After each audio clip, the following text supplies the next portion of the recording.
How's the experience po from transpo to the accommodations po? Bali nakita lang din talaga namin sa Facebook itong SMP-MPA camping site na located sa Sandaan, Calatagan, Batangas. And dito kami nag-inquire sa Facebook page na nandito sa baba. Mabilis lang yung mga naging transaction namin, nakapili na kami kung saan kami magstay, and nagbigay kami ng reservation fee.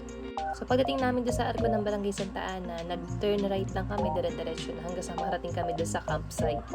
Pagdating namin doon, inassist na agad kami ng mga staff at doon na namin binayaran po lahat. Environmental fee, entrance fee per person, yung bayad namin sa cottage, tsaka sa parking fee.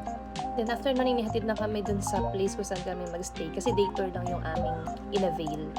And may full vlog ako nung tour around the SMP-MPA camping site. And for us, 100% satisfied kami dun sa place. White sand siya. Then nung pumunta kami, isakto namang low tide, which is na enjoy din naman ng mga kasama naming bagets. Kasi mostly mga bagets yung mga kasama namin. May mga air-conditioned rooms din sila para sa mga overnight.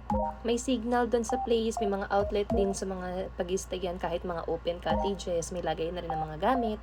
Yung pagpunta dito, hindi siya tawid dagat. Yung other amenities naman, meron din silang mga boat ride, island hopping, and you can check this out dun sa aking full vlog. Then sa transpo naman, nakasasakyan kami from Cavite to Calatagan, Batangas.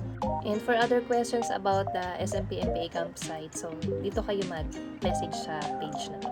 Thank you!